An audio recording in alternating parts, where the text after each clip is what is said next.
जय श्री ओम नमः सिद्धेभ्य। ओम नमः सिद्धेभ्य। ओम नमः सिद्धेभ्य।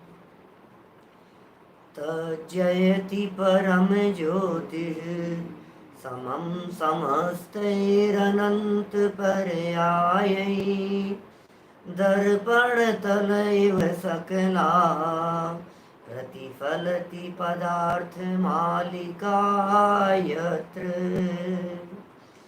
परमागमस्य जीवं निषिद्धजात्यन्धसिन्धुर्विधानं सकलनयविलसितानां विरोधमथनं नमाम्यनेकान्तम्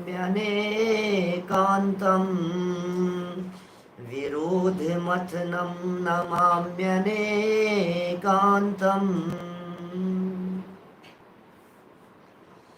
परमागम का सारभूत है अनेकांत, जिन शासन का प्राण है। इस अनेकांत स्वरूप वस्तु स्वरूप को नमस्कार कर अमृत चंद्र स्वामी ने यहाँ इस पुरुष के प्रयोजन को सिद्ध करने के लिए, उसका उपाय बतलाने के लिए इस ग्रंथ की रचना की। यथा नाम तथा गुण यह है शास्त्र। जैसा नाम है वैसे ही गुण है। नाम है पुरुष अर्थ सिद्धि उपाय, और जो बात और विषय वस्तु यहाँ बतलाएंगे वह भी होगी पुरुष अर्थ सिद्धि उपाय। पुरुष माने होता है आत्मा। आगे चल करके सिद्ध करेंगे इस विषय को।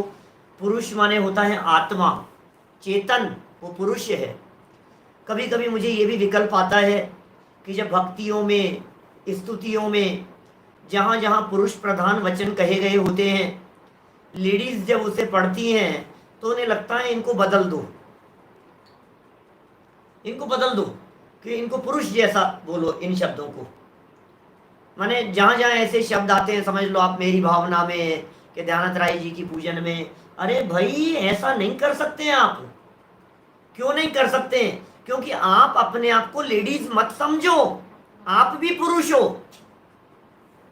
दुनिया में जितने पुरुष हैं वे तो सब पुरुष हैं ही, और दुनिया में जितनी लेडीज हैं वे भी सब पुरुष ही हैं। नहीं तो फिर आप कह दोगे यहाँ कि साहब पुरुष अर्थ सिद्धि उपाय कह रहे हो साहब आप, तो फिर महिला अर्थ सिद्धि उपाय बताओ कोई।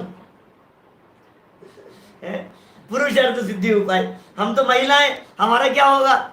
आप महिला अर्थ सिद्धि उपाय भी लिखो एक शास्त्र। नहीं साहब, अमृत चंद्राचार्य पुरुष थे तो उन्होंने पुरुष अर्थ सिद्धि उपाय लिख दिया। और हमारे कोई माताजी हैं उनको हम कहेंगे, आर्य का माताजी को कहेंगे कि आप है ना महिला अर्थ सिद्धि उपाय लिखो। अरे भाई, हम इस शरीर से देखते हैं अपने आप को, शरीर से देखना बंद करो।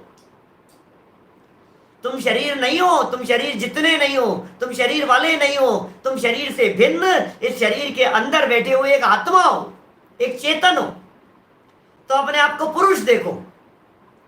जो व्यक्ति अपने आप को जैसा मानता है वैसी उसकी प्रवृत्तियां शुरू हो जाती है। तुम क्यों मानते हो अपने आप को स्त्री?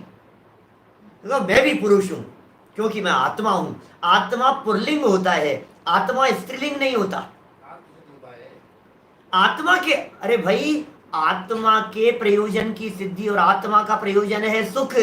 तीन लोक में जितने भी जीव हैं, हर जीव सुख चाहते हैं। माने सुख के प्रयोजन की सिद्धि का उपाय यहां बताते हैं। हर जीव सुख चाहता है, आपका उपाय यहां बतला रहे हैं। आप सुख चाहते हैं, आपके सुख रूपी प्रयोजन की सिद्धि यहां होगी। ये इस ग्रंथ का नाम था। तो बताओ बताओ साहब, इसके उपाय बतलाओ, इसकी सिद्धि का उपाय बतलाओ महाराज। क्या बतला रहे हो आप? सुनो, हम बता तो देंगे आपको, लेकिन पहले ये सुन लो, आप बताने वाले कौन होने चाहिए। ये संजीव गोदा सुना रहे हैं इसलिए मत सुनना, ये कोई वक्ता सुना रहे हैं, विद्वान सुना रहे हैं इसलिए मत सुनना। वक्ता कौन होना चाहिए? जिनवाणी की बात का प्रतिपादन करने वाला कैसा होना चाहिए? जिनवाणी की बात को कहने वाले में किस तरह की क्वालिटी और योग्यता होनी चाहिए, हम उसकी बात कर रहे हैं। जिनवाणी की बात कहने वाले में तीन विशेषताएं चाहिए, महत्वपूर्ण विशेषताएं चाहिए। बोले कौन कौन सी विशेषताएं होनी चाहिए? वक्ता में, आचार्य में, मुनिराज में, ज्ञाता में, प्रतिपादन करने वाले में कौन सी विशेषताएं चाहिए? बोले सुनो, आगे वक्ता के लक्षण। इसलिए प्रथम ही वक्ता का लक्षण कहते। सबसे पहले हम यहाँ वक्ता का लक्षण बतला रहे हैं। अमृत चंद्राचार्य की पंक्तियां हैं भाई साहब, वक्ता का लक्षण बतला रहे हैं यहाँ अमृत चंद्राचार्य देव। देखो जरा क्या कह रहे हैं। पेज नंबर है 26, 26 नंबर पेज है, जो पुस्तकें आप लोगों को भेजी गई है। अभी भी जिन्हें नहीं मिली हो वे पहला प्रवचन, दूसरा प्रवचन जो इस पुरुषार्थ सिद्धि उपाय का प्लेलिस्ट पर देखें, उसके डिस्क्रिप्शन में जाकर के वहां लिंक मिलेगी, उस लिंक से आप ग्रंथ को डाउनलोड कर लेंगे, ठीक है ना। पहले प्रवचन और दूसरे प्रवचन के डिस्क्रिप्शन में आपको नहीं पता लग रहा है, आप घर के युवा बच्चों से पूछिए, युवा साथियों से पूछिए, वे आपको बतला देंगे, आपको ग्रंथ वहां से मिल पाएगा। इस ग्रंथ का 26 नंबर का पेज है और श्लोक नंबर 4 है, 4 नंबर का श्लोक, बहुत सुंदर श्लोक है। देखिए, मुख्योपचार विवरण, बोलिए सब लोग मिलकर के, मुख्योपचार विवरण, निरस्त दुस्तर विनय दुर्बोधा, निरस्त दुस्तर विनय दुर्बोधा, व्यवहार निश्चय ज्ञान, प्रवर्तयन्ते जगति तीर्थम, प्रवर्तयन्ते जगति तीर्थम। याद हो जाएगा श्लोक, बहुत महत्वपूर्ण श्लोक है, बहुत सुंदर चर्चा यहाँ की गई है। देखिए आप, मुख्योपचार, अन्वयार्थ पढ़ रहा हूं नीचे से, पुस्तक में देखिए, मुख्योपचार विवरण, निरस्त दुस्तर विनेय दुर्बोधा। एक्चुअल में इसके भी खंड खंड करने की जरूरत है, अब लेकिन ऐसा ही हुआ है संपादन, क्या करें अपन, कोई बात नहीं। संस्कृत की ऐसी लंबी लंबी लाइनें ना, तो उसका अर्थ एकदम नहीं होता है। मुख्योपचार माने मुख्य और उपचार, विवरण माने कथन, कथन का विवेचन, उससे कहते हैं निरस्त, नष्ट कर देना, दुस्तर, दुस्तर जिसे तैरना मुश्किल हो। एक एक शब्द सुनना, संस्कृत के शब्द बहुत सरल हैं। मुख्योपचार, श्लोक याद किया है ना, मजा आएगा श्लोक में। मुख्योपचार माने निश्चय और व्यवहार, मुख्य माने होता है निश्चय और उपचार माने होता है व्यवहार। मुख्य माने निश्चय और उपचार माने व्यवहार।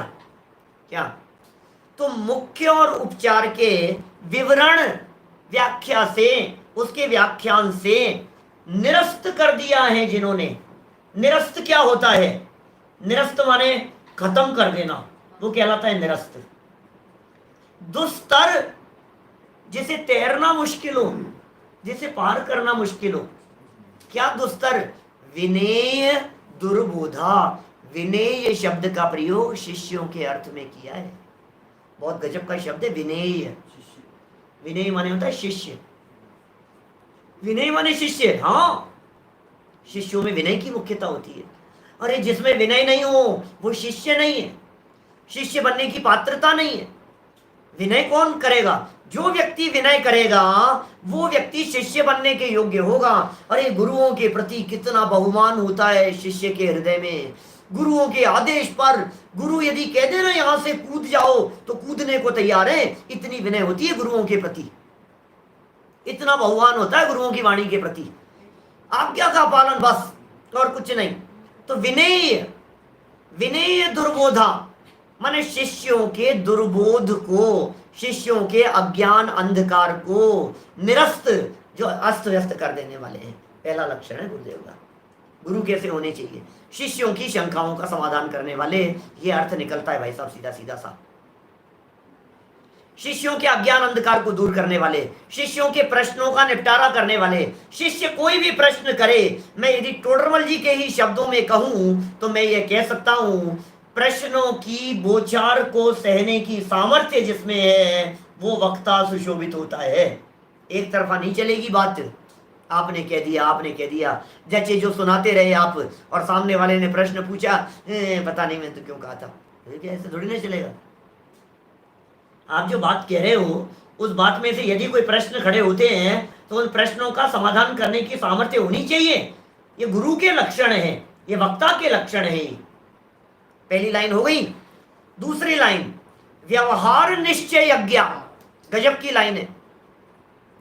व्यवहार निश्चय यज्ञ, व्यवहार और निश्चय के ज्ञाता हैं, व्यवहार और निश्चय के ज्ञाता होने चाहिए।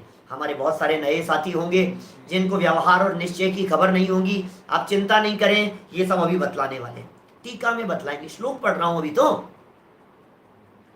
व्यवहार क्या होता है, निश्चय क्या होता है, ये है न्याय पद्धति, जिसके लिए कल ऐसा कहा था, परमागमस्य जीवम निषिद्ध जात्यंध सिंदुर्विधानम सकल न्याय विलसितानाम विरोध मतनम नमाम्यनेकांतम, नमाम्यनेकांतम।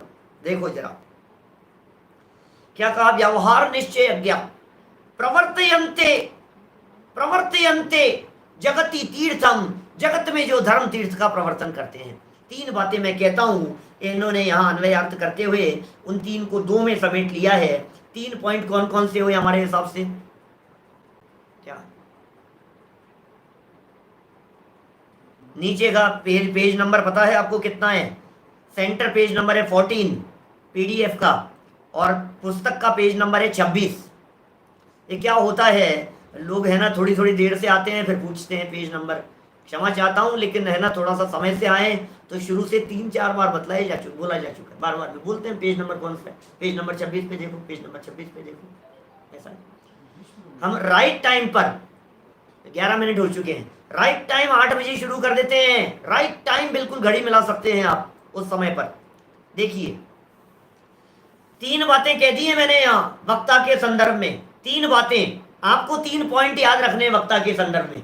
पहला पॉइंट, निश्चय और व्यवहार पद्धति के माध्यम से शिष्यों की शंकाओं का जो समाधान कर सके।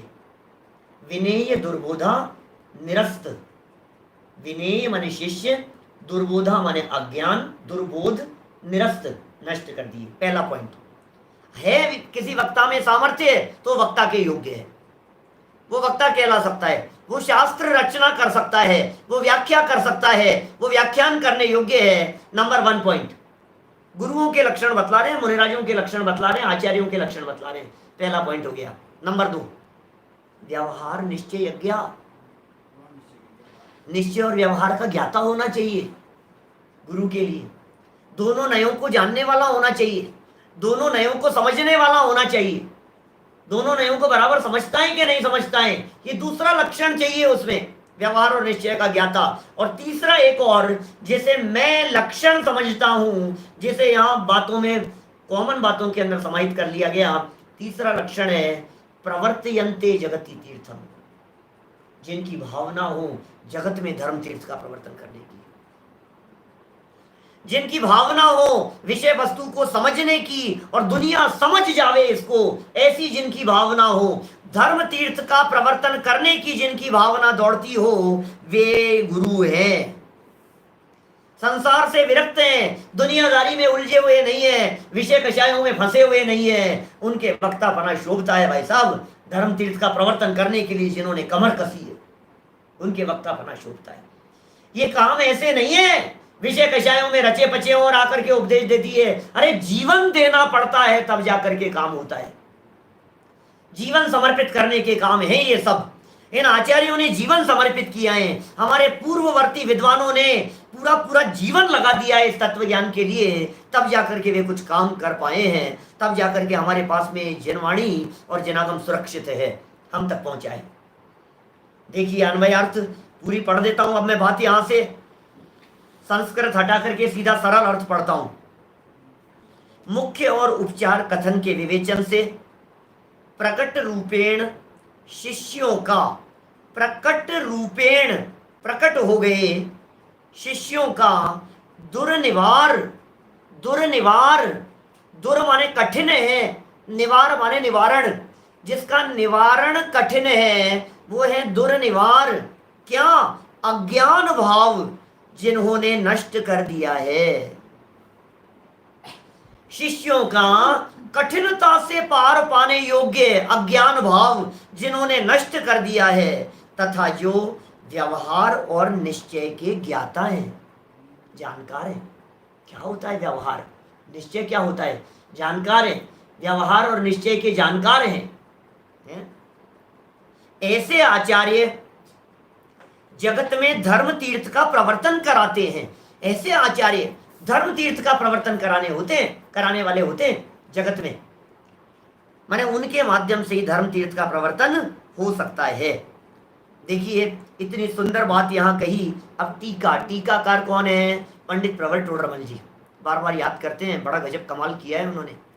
माने विद्वानों की परंपरा में टोडरमल जी अग्रिम पंक्ति में रखे जाने योग्य विद्वान हैं, टॉप लेवल के विद्वान हैं। आज तक की हजारों वर्षों की परंपरा में यदि विद्वानों के नाम लिखे जाएं तो ऐसे ऊपरी ऊपरी पंक्ति में नाम आएगा उनका, टोडरमल जी का। और उनका अपमान नहीं कर रहा हूं मैं, लेकिन जबरदस्त काम किया है उन्होंने। आचार्य कल्प उपाधि से जिन्हें स्मरण किया जाता है वे आचार्य कल्प, आचार्य नहीं थे टोडरमल जी, थे गृहस्थ।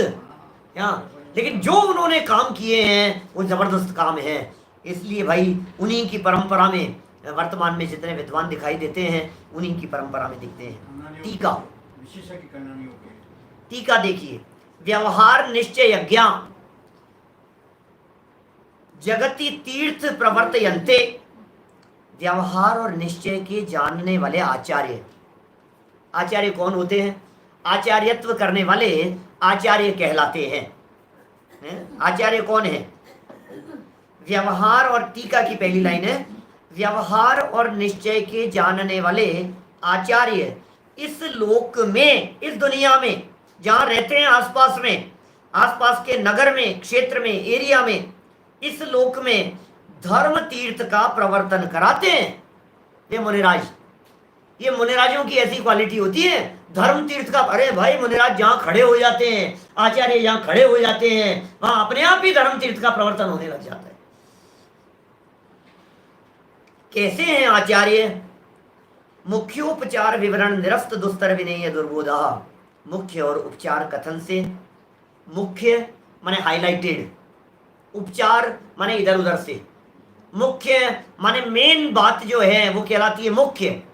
मुख्य जैसे न्यूज आती है ना टीवी में, आजकल तो काफी समय हो गया हमने देखी नहीं, लेकिन पुरानी याद आती है इस तरह की कि 20 मिनट की न्यूज आती थी, 15 मिनट की न्यूज आती थी, और 15 मिनट की न्यूज बतलाने के बाद में, 15 मिनट की न्यूज बतलाने के बाद में 2-3 मिनट, 1 मिनट में अब मुख्य समाचार पूरे का एसेंस निकाल दिया। 15 मिनट बोले और 15 मिनट बाद में अब मुख्य बिंदु, अब मुख्य बातें। तो ये मुख्य माने हाईलाइट करने योग्य, वो है मुख्य। और उपचार क्या होता है? उपचार माने लगावटी मिलावटी बातों को कहते हैं उपचार।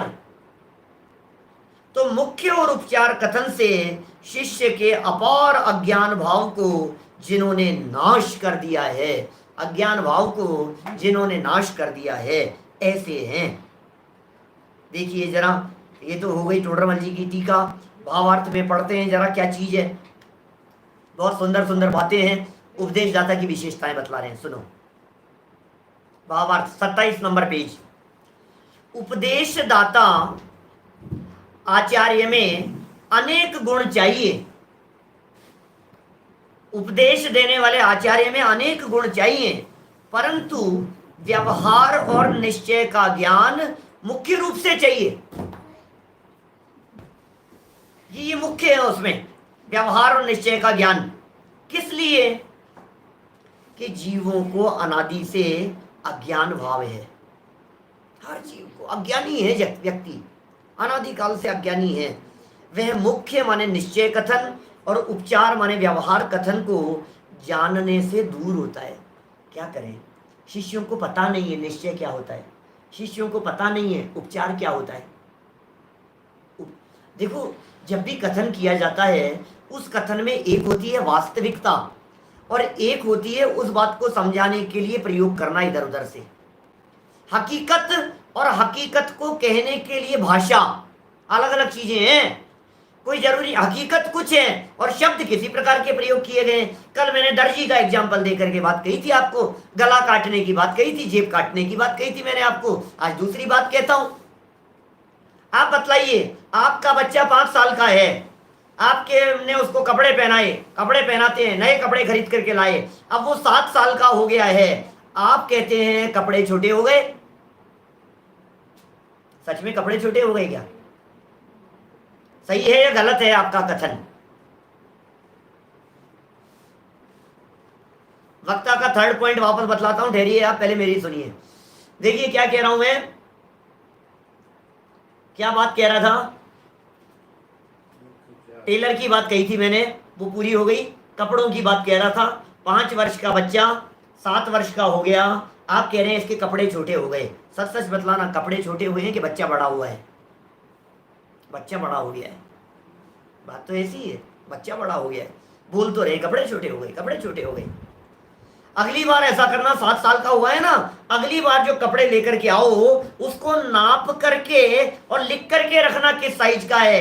2 साल बाद में फिर आप कहेंगे फिर कपड़ा छोटा हो गया, शर्ट छोटा हो गया, टी शर्ट छोटा हो गया। अरे भाई बच्चे बड़े हुए हैं, देखो बड़े होते हैं बच्चे और कथन किया जाता है कपड़े छोटे हो गए हैं, तो हकीकत तो है बच्चे बड़े हो गए हैं, इसका नाम है निश्चय, और कथन किया जा रहा है कपड़े छोटे हो गए हैं, इसका नाम है उपचार, व्यवहार। एक होता है फैक्ट, एक होता है फैक्ट के साथ साथ में जो बात कह दी जाती है। फैक्ट का नाम है मुख्य, फैक्ट का नाम है निश्चय, और उस फैक्ट के साथ में जो पैरेलल दूसरी बात चल रही है उसका नाम है उपचार, उसका नाम है व्यवहार, उसका नाम है लगावटी बात, मिलावटी बात। जैसे मिठाई का डब्बा, इसी तरह के कथन होंगे सारे। ट्रेन में सफर करते हैं आप लोग सब? क्यों नहीं करते हैं, क्यों नहीं करते? जब आप ट्रेन में सफर कर रहे होते हैं और यहां से मुंबई तक जा रहे होते हैं, जयपुर से मुंबई जा रहे हैं, रास्ते में कौन कौन से स्टेशन आ गए? आप क्या बोलते हैं? अंदर बैठे बैठे बोलते हैं क्या आ गया भाई साहब, कौन सा स्टेशन आ गया, कौन सा स्टेशन आ गया?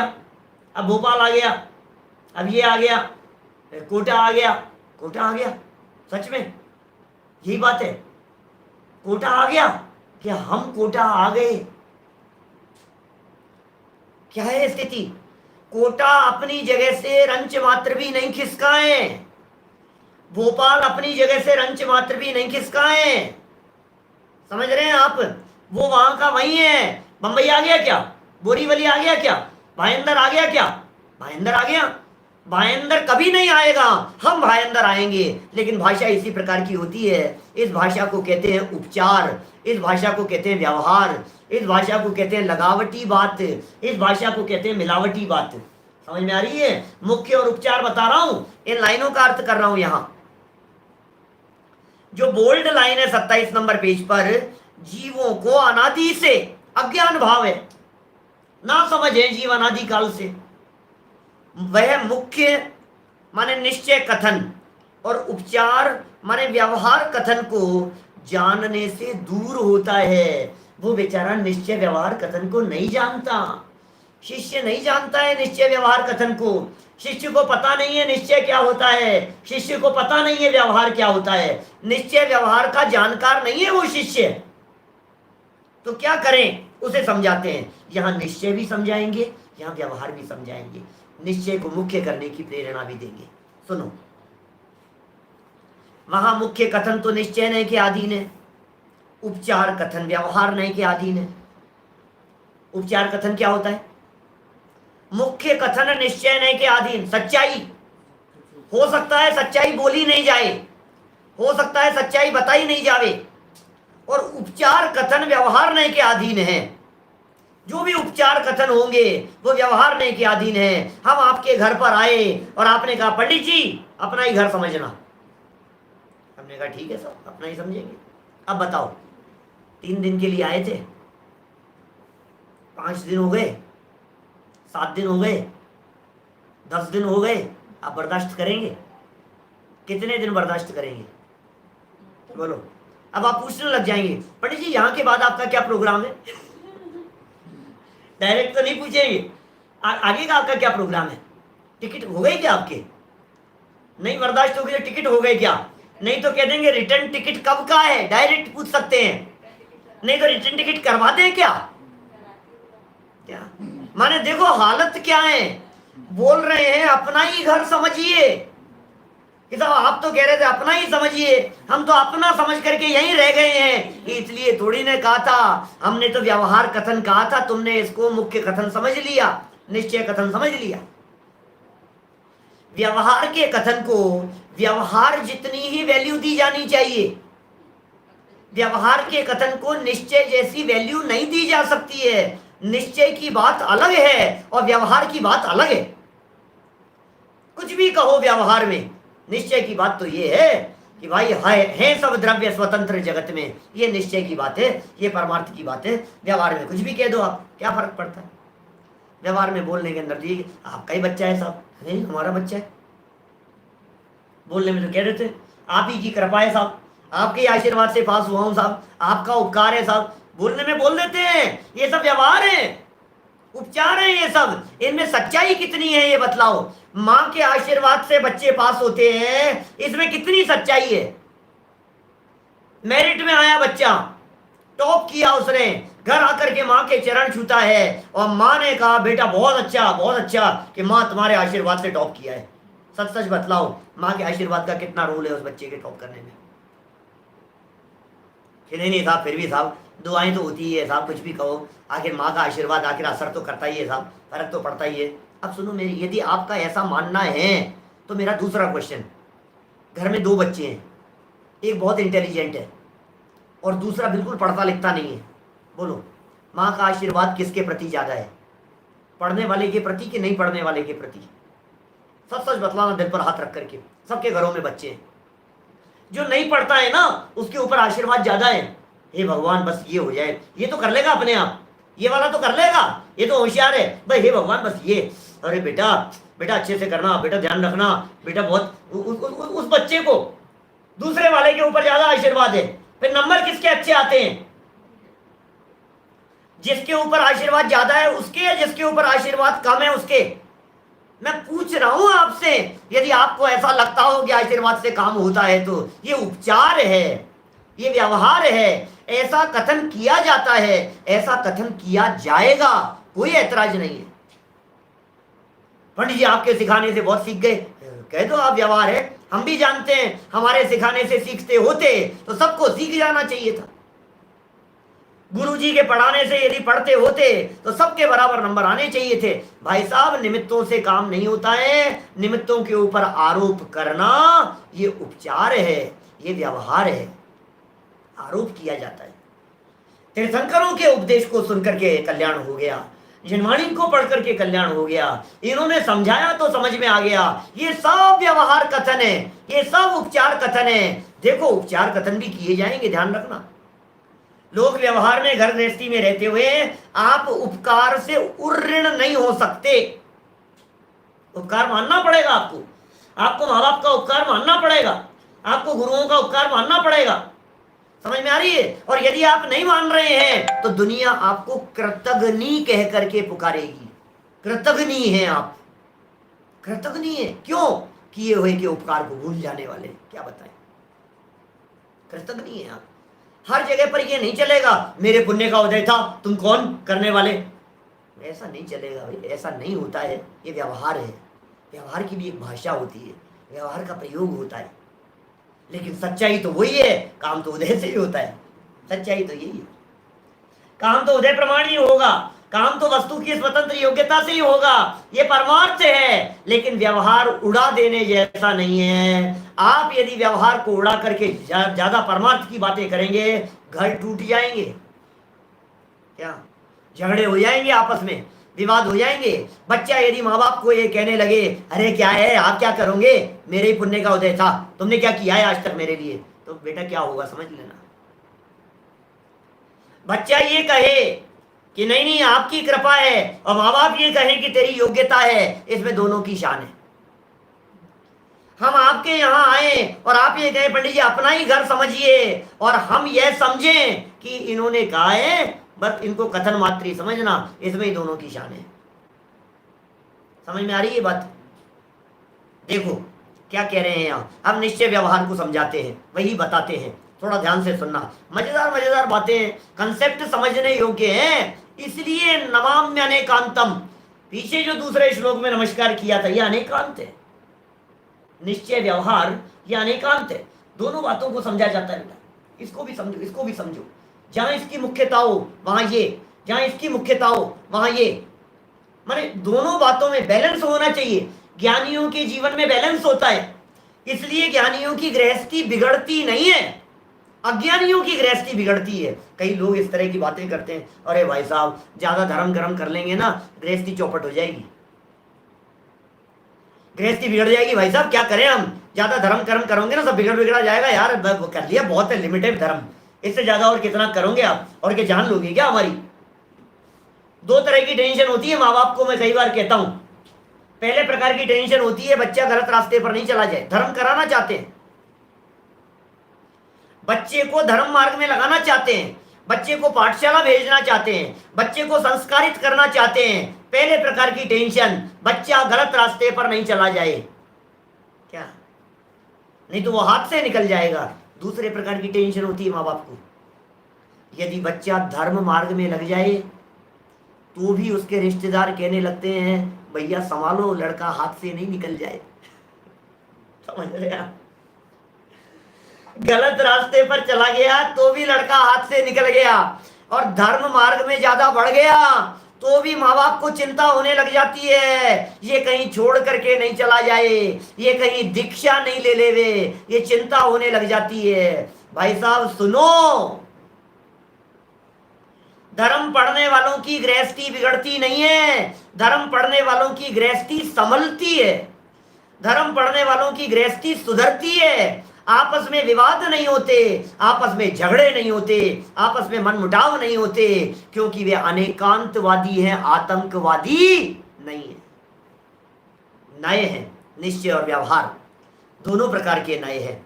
समझा रहे हैं निश्चय व्यवहार को, थोड़ा सा समझना निश्चय क्या है और व्यवहार क्या है, वही बताते हैं। स्वाश्रितो निश्चय है, जो अपने ही आश्रय से हो उसको निश्चय कहते हैं। ये निश्चय है, जो अपने ही आश्रय से हो उसे निश्चय कहते हैं। इसका मतलब निश्चय का जो कथन होता है वो अपने आश्रय से होता है। जब भी कभी निश्चय का कथन किया जाएगा उसमें दूसरे की बात नहीं होगी, जिसकी बात कर रहे हैं उसी की बात करना ये निश्चय है। ठीक है, जिसकी बात चल रही है उसकी बात करना वो निश्चय है। देखिए जरा आगे, जिस द्रव्य के अस्तित्व में जो भाव पाए जाएं, क्या कहा, जिस द्रव्य के अस्तित्व में, जिस भी वस्तु की चर्चा कर रहे हो, ये वस्तु है, एक वस्तु है, इस वस्तु के अस्तित्व में जो भाव पाए जाएं उस द्रव्य में उनकी ही स्थापना करना। इस द्रव्य में जो चीज पाई जाती है, जो क्वालिटी इस मोबाइल में है, इस फोन में है, इस पेन में है, उसकी इसमें स्थापना करना, तथा परमाणु मात्र भी अन्य की कल्पना न करने का नाम स्वाश्रित है। पेन को पेन कहना, पेन को स्लेट नहीं कहना, इस पेन को पेन कहना, इस पेन को मेरा कहना, ये व्यवहार है, ये पराश्रित हो गया। पेन अलग है, मैं अलग हूं, पॉइंट समझिए। पेन अलग चीज है, मैं अलग चीज हूं, दोनों न्यारे न्यारे हैं। अब दोनों अलग अलग होते हुए भी मैंने कहा यह पेन मेरा है, व्यवहार है, गलत नहीं है। यदि ये आपके पुण्य पाप कर्म के उदय से मिला है, यदि ये पेन आपको आपने खरीद करके लाए हैं, यदि ये पेन आपके पोजीशन में है, यदि इस पेन पर आपका अधिकार है, तो आप कहेंगे ये पेन मेरा है, व्यवहार कथन है। लेकिन निश्चय ने क्या कह रहा है, जिस द्रव्य की है उसमें परमाणु मात्र भी दूसरे को मिक्सअप नहीं करना, ये निश्चय है, ये स्वाश्रित कथन है। उसका जो कथन है उसी को मुख्य कथन कहते हैं। क्लियर हुई क्या बात, उसे मुख्य कथन कहते हैं। इसको जानने से अनादि शरीर आदि परद्रव्य में, नेक्स्ट पैराग्राफ की बात कर रहा हूं, इसको जानने से अनादि शरीर आदि परद्रव्य में एकत्व श्रद्धान रूप अज्ञान भाव का अभाव होता है। किसे जाना, निश्चय को जाना। निश्चय को जानने से अनादि शरीर, शरीर आदि परद्रव्य, उनमें एकत्व पना। ये शरीर परद्रव्य है, इसमें मैं हूं, ये मैं हूं, ये मैं हूं, मैं गोरा हूं, मैं सुंदर हूं, मैं अच्छा दिखता हूं, ये जो एकपना है, इसके साथ में, इस परद्रव्य के साथ में जो एकपना है, एकत्व श्रद्धान रूप, ये अज्ञान भाव है, इसका अभाव होता है, भेद विज्ञान की प्राप्ति होती है। भेद माने अलग अलग जानना, शरीर अलग था, आत्मा अलग है, ये जान लेने का नाम है भेद विज्ञान की प्राप्ति होती है। सर्व परद्रव्यों से भिन्न, ये परद्रव्य है, ये कैमरा परद्रव्य है, स्टैंड परद्रव्य है, आईपैड परद्रव्य है, कपड़े परद्रव्य है, पेन परद्रव्य है, चश्मा परद्रव्य है, सारे जितने दिख रहे हैं सब परद्रव्य। शरीर परद्रव्य है। क्या कह रहे हैं? सर्व परद्रव्य से भिन्न अपने शुद्ध चैतन्य का अनुभव होता है निश्चय से। वहां परम आनंद दशा में मग्न होकर केवल दशा को प्राप्त करता है, भगवान बन जाता है, केवल दशा को प्राप्त करता है, परम आनंद दशा में मग्न हो जाता है। ये भेद विज्ञान करने वाला, ये निश्चय को समझने वाला, ये वस्तु स्थिति को जानने वाला व्यक्ति। और जो अज्ञानी है, नेक्स्ट पैराग्राफ देखो क्या कह रहे हैं, और जो अज्ञानी है इसको जाने बिना धर्म में प्रवृत्ति करते हैं वो लोग। निश्चय को तो जाना नहीं, सच्ची बात तो जानी नहीं, भेद विज्ञान किया नहीं, दो वस्तुओं को अलग अलग जाना नहीं, तो क्या होगा?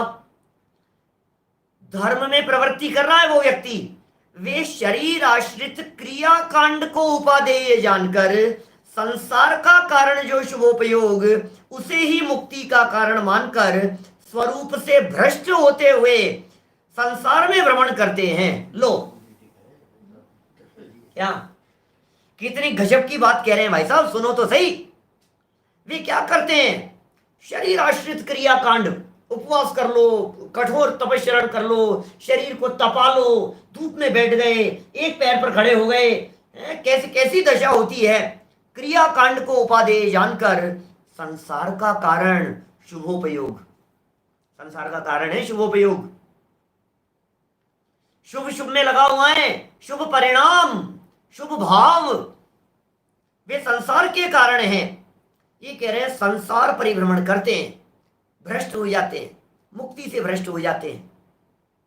इस प्रकार इसलिए मुख्य कथन का ज्ञान अवश्य होना चाहिए। कितनी मार्मिक लाइन है, सोचो आप। मुख्य कथन का ज्ञान जरूर होना चाहिए। असली बात का आपको पता लगना बहुत जरूरी है, नहीं तो कहीं नकली बात कोई असली समझ लिया तो क्या होगा? असली को जानना भी जरूरी है और नकली को जानना भी जरूरी है। क्या क्या कहा? मुक्ति का कारण मानकर स्वरूप से भ्रष्ट होते हैं, अपने स्वरूप से भ्रष्ट होते हैं, संसार में परिभ्रमण करते हैं। इसलिए निश्चय कथन का ज्ञान अवश्य होना चाहिए। आपको पता होना चाहिए सच्चाई क्या है, आपको पता होना चाहिए फैक्ट क्या है, आपको पता होना चाहिए कि एक द्रव्य दूसरे द्रव्य का कर्ता धर्ता है या नहीं है। पता तो करो, पहले सच्चाई का पता तो करो। व्यवहार कथन करने के पहले पता तो करो कि मां के आशीर्वाद से पास होते हैं कि नहीं, भगवान की कृपा से कुछ होता है या नहीं। पहले सच्चाई का पता तो करो बंधुओं। कह दो कुछ भी, द्रौपदी को चीर बढ़ायो, सीतापति कमल रचायो, कह दो कुछ भी, हमें क्या दिक्कत है। फिर हमने एक दिन प्रश्न कर लिया सभा में एक व्यक्ति से कि साहब आप बड़ा पाठ करते हो, आलोचना पाठ का, हमें भी कोई ऐतराज नहीं है। उन्होंने लिखा है द्रौपदी को चीर बढ़ायो। कौन से भगवान ने बढ़ाया था? आप तो महावीर भगवान के भक्त हो, महावीर भगवान ने बढ़ाया था क्या? द्रौपदी को चीर बढ़ायो किसने? और सीतापति कमल रचायो कौन से भगवान ने किया था? पार्श्वनाथ भगवान ने। अरे भाई साहब, द्रौपदी को चीर बढ़ायो नेमिनाथ भगवान के काल की घटना है। उस समय तक तो पार्श्वनाथ और महावीर भगवान हुए ही नहीं थे। सीतापति कमल रचायो जो रामचंद्र जी की घटना है, ये रामचंद्र जी की घटना तो मुनि सुव्रतनाथ भगवान के काल की घटना है। उस समय तक तो नमीनाथ, नेमिनाथ, पार्श्वनाथ, महावीर भगवान हुए ही नहीं थे। तुम किसके नाम पर किसकी बात को लगा रहे हो? एक बार विचार तो करो गंभीरता से। हम क्या कह रहे हैं आपको? हमारे कहने से मत मानो, लेकिन उपचार को उपचार समझो। कहने मात्र की बात है, सच्चाई कुछ और है। निश्चय कथन का ज्ञान जरूरी है, सच्ची बात का पता होना जरूरी है। आपको मालूम होना चाहिए कि फैक्ट क्या है। तो फिर पंडित जी आप ही बता दो कौन से भगवान ने किया था। अरे भाई साहब, पुण्य के उदय से काम हुआ था। भगवान तो वीतरागी है, उन्हें किसी से कुछ लेना देना नहीं होता है। भगवान कोई किसी के कपड़े वपड़े बढ़ाने के लिए नहीं आते हैं, और भगवान किसी पति पत्नी को मिलाने के लिए आसमान से उतरते नहीं है ऊपर से। भगवान पत्नी को मिलाने का काम नहीं करते हैं। ये काम नहीं कर रहे हैं भगवान, कोई काम नहीं करते हैं भगवान। तो कोई किसी का नहीं करता। हाथ पे हाथ धर करके बैठे हैं भगवान। ऐसा है भगवान का स्वरूप। तो देखो जरा क्या कह रहे हैं यहां पर, निश्चय का ज्ञान होना चाहिए। हो गई बात। और वह निश्चय नहीं के अधीन है, इसलिए उपदेश दाता, वक्ता के लक्षणों की चर्चा चल रही थी, इसलिए उपदेश दाता निश्चय नय का ज्ञाता होना चाहिए। कारण कि स्वयं ही न जाने तो शिष्यों को कैसे समझा सकता है। अब गुरु को निश्चय की बात का पता नहीं हो तो निश्चय की बात को समझाएगा कैसे। पहले खुद तो जानो निश्चय की बात क्या होती है, पहले स्वयं तो जानो परमार्थ बात क्या है, पहले स्वयं तो जानो सच्ची बात क्या है, हकीकत क्या है। क्योंकि खुद ही नहीं जानोगे तो फिर दूसरे को कैसे निश्चय की बात समझाएंगे। ये तो हो गई निश्चय नय को जानना जरूरी है, इतनी बात हो गई। तथा पराश्रित तो व्यवहार है, व्यवहार ने का कथन पराश्रित होता है। व्यवहार ने क्या काम करता है, पराश्रित कथन करता है, इधर उधर से बात करता है। पूरा करेंगे, देखो अभी इसको अपन थोड़ा सा बचाएं, कल और समझा देंगे। थोड़ा सा आप लोग चाहेंगे तो 2-4 मिनट में शुरू में उन्हीं को सुनने को मिलेगा जो शुरू के 5 मिनट में होंगे। इस विषय का थोड़ा खुलासा कल। किंचित मात्र नहीं, जो परद्रव्य के आश्रित हो उसे व्यवहार कहते हैं। किंचित मात्र कारण पाकर, किंचित मात्र कारण पाकर अन्य द्रव्य का अन्य भाव, अन्य द्रव्य का भाव अन्य द्रव्य में स्थापन करे उसे पराश्रित कहते हैं। अन्य द्रव्य का भाव अन्य द्रव्य में स्थापित करे उसे पराश्रित कहते हैं। मैं कैसा हूं कि गोरा हूं, कि तू आत्मा है कि शरीर है, पहले ये बता।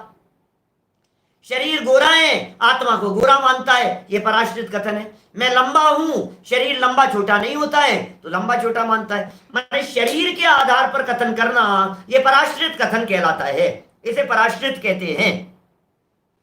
उसी के कथन को उपचार कथन कहते हैं। इसे जानकर, इस उपचार कथन को जानकर शरीर आदि के साथ संबंध रूप संसार दशा है, शरीर के साथ संबंध रूप संसार दशा है, उसका ज्ञान करके संसार के कारण जो आश्रव बंध है उन्हें पहचान कर मुक्ति के उपाय जो संवर निर्जरा है उनमें प्रवर्तन करे। बात कुछ कह दी है, देखो लाइन थोड़ा फास्ट पड़ गया, धीरे धीरे पढ़ो। व्यवहार कथन को जानो, ठीक है साहब, जान लेंगे साहब। व्यवहार कथन को जान लिया साहब हमने, व्यवहार नहीं के कथनों को जान लिया, ठीक है। शरीर आदि के साथ संबंध रूप संसार दशा है, संसार दशा में शरीर का संबंध है, उसे भी जान लिया, उसका ज्ञान कर लिया। ज्ञान करके संसार का कारण क्या है, आश्रव बंध है। संसार का कारण, संसार का कारण आश्रव बंध है, उन्हें पहचान। आश्रव क्या है उसे पहचानो, बंध क्या है उसे पहचान। पहचान कर मुक्ति होने के जो उपाय, बोले संसार के कारण से आश्रव और बंध, कर्मों के आने को आश्रव कहते हैं, कर्मों के चिपक जाने को बंध कहते हैं। ये संसार के कारण है। और उपाय क्या है मुक्ति का, बोले संवर और निर्जरा, उसमें प्रवर्तन करो भाई साहब, उसमें प्रवर्तन करो, संवर और निर्जरा में प्रवर्तन करो। अब अज्ञानी इन्हें जाने बिना शुद्धोपयोगी होने की इच्छा करता है, न तो वो निश्चय जानता है, न वो व्यवहार जानता है, न वो आश्रव बंध जानता है, न वो संवर निर्जरा जानता है, न आत्मा और शरीर को अलग अलग जानता है। अब क्या होगा, अज्ञानी जीव आत्मा और शरीर को अलग अलग नहीं जानता है, जाने बिना शुद्धोपयोगी होने की इच्छा करता है। फिर क्या करेगा वो, वह पहले ही व्यवहार साधन को छोड़कर पापाचरण में लीन होकर नरकादिक के दुख संकटों में जा गिरता है। लो अज्ञानियों की दशा है। अज्ञानियों को एक आ गया भाई साहब, व्यवहार छोड़ो, व्यवहार करने लायक नहीं है, व्यवहार मत करो। समझ में आ रही है बात। व्यवहार का उपदेश नहीं है तुम्हारे लिए, व्यवहार की बातें नहीं है, अरे व्यवहार में अटको मत। तो उसने क्या किया कि जो शुभोपयोग, जो शुभ भाव, जो शुभ परिणाम, जो व्रत उपवास व्यवहार थे, उनको छोड़ दिया और शुद्धोपयोग में पहुंचा नहीं तो पाप में गिरेगा उल्टा। ये कह रहे हैं यहां पे, वह पहले ही व्यवहार साधन को छोड़ देता है गलती से और पाप आचरण में लीन हो जाता है और नरक आदि के दुख संकटों में जा गिरता है। इसलिए उपचार कथन का भी ज्ञान होना चाहिए और वे व्यवहार नए के अधीन है। उपचार कथन का भी पता होना चाहिए। उपचार क्या है भाई साहब? ये व्यवहार है, करना पड़ेगा। व्यवहार भी भूमि का अनुसार होता है, हुए बिना नहीं रहता है। ज्ञानियों के जीवन में भी व्यवहार हुए बिना नहीं रहता है, भूमि का अनुसार व्यवहार चलता ही चलता है। वो व्यवहार पहले छोड़ करके निश्चय की प्राप्ति के बिना यदि तू व्यवहार को छोड़ देगा तो क्या होगा? मझधार में गिरने जैसी दशा होगी। कल और कर लेंगे खुलासा। अतः उपदेश दाता को व्यवहार का भी ज्ञान होना आवश्यक है। तो वही बात, इस भांति दोनों नयों के ज्ञाता आचार्य धर्म तीर्थ के प्रवर्तक होते हैं, अन्य नहीं। तीन बातें, वापस 3 पॉइंट कह देता हूं इस श्लोक के। जो 3 बातें थी, कल 5वें श्लोक की चर्चा करेंगे। उसमें क्या बतलाएंगे कि नयों का उपदेश किस प्रकार करते हैं। अभी सुनो। पहला पॉइंट, शिष्य के अज्ञान अंधकार को दूर करने वाले, पहला पॉइंट है। शिष्यों के अज्ञान अंधकार को दूर करने वाले हैं, पहला पॉइंट। दूसरा पॉइंट, व्यवहार और निश्चय के ज्ञाता हैं। ज्ञाता होना जरूरी है, दोनों बातों को भले प्रकार से समझने वाले होना जरूरी है। नंबर तीसरा पॉइंट, धर्म तीर्थ का प्रवर्तन करने की उनकी उत्कृष्ट भावना होनी चाहिए। क्योंकि यदि धर्म तीर्थ का प्रवर्तन करने की उत्कृष्ट भावना नहीं होगी तो फिर क्या होगा? लोभी होगा तो क्या करेगा? लालची होगा तो क्या करेगा? पैसा पैसा जिसको दिखता होगा तो क्या करेगा? वो बताएगा जो आप सुनना चाहेंगे। वो बताएगा, आपको पैसा देते हैं ना आप सुनने के लिए, आपको जो बात पसंद होगी उसके विरोध में बात नहीं करेगा। हम कह रहे हैं भाई साहब, धर्म तीर्थ का प्रवर्तन करने के लिए जिसने कमर कसी हो, जिसने ठान रखी हो, जन जन तक ये धर्म पहुंचाएंगे, भगवान महावीर स्वामी की वाणी को जन जन तक पहुंचाएंगे। इससे विश्व कल्याण होगा, इससे समाज कल्याण होगा, इससे दुनिया का भला होगा, इससे जन जन का भला होगा। हर व्यक्ति की भलाई इसी में है, इसी में आत्म शांति है और इसी में विश्व शांति है। जिसकी ऐसी भावना है अंदर में उतारेंगे और जगत में प्रवर्तन करेंगे। ये तीसरा लक्षण है। जिनमें ये 3 लक्षण पाए जावे वे वक्तापन के योग्य हैं। इस तरह से वक्ता के लक्षणों की अपन ने यहां चर्चा की है। हम सभी किसी न किसी रूप में वक्ता हैं, लेकिन यहां तो धार्मिक वक्ताओं की बात चल रही है, धर्म क्षेत्र के वक्ताओं की बात चल रही है। हम में से बहुत सारे धर्म क्षेत्र के वक्ता होंगे। हम सभी अपने जीवन को इन 3 बिंदुओं के अनुरूप बनाने की भावना भावें और हम सभी का जीवन इस तरह का उत्कृष्ट हो जावे। इसी मंगल भावना से बात को यहीं विराम देता हूं। ओम नमः सत्य स्वरूपी अविनाशी हूँ आत्म स्वरूप, सहजानंदी शुद्ध स्वरूपी अविनाशी हूँ आत्म स्वरूप, सहजानंदी शुद्ध स्वरूपी आत्म स्वरूप।